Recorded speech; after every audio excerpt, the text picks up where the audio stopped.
آپ سے زیادہ خوبصورت معاشرت اس دنیا میں ہو ہی نہیں سکتی۔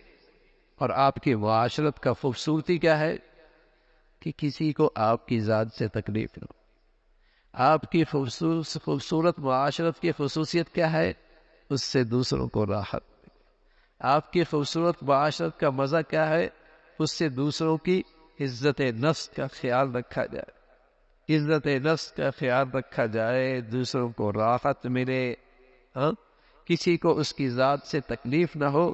یہ آپ کی معاشرت کی خصوصیت ہے کہ اس کی ہر ایک کی عزت نفس کا خیال رکھا جائے، اپنی ذات سے کوشش ہو کسی کو تکلیف نہ پہنچے، میری ذات سے دوسروں کو کیا راحت مل سکتی ہے، یہ آپ کی معاشرت۔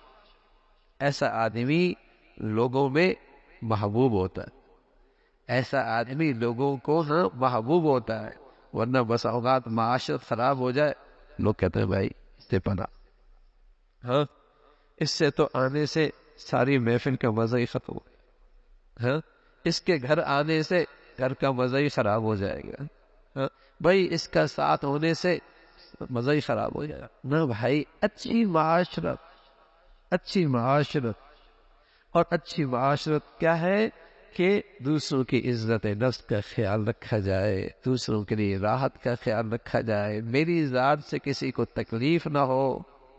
یہ خوبصورت معاشرت ہے رسول اللہ صلی اللہ علیہ وسلم کی۔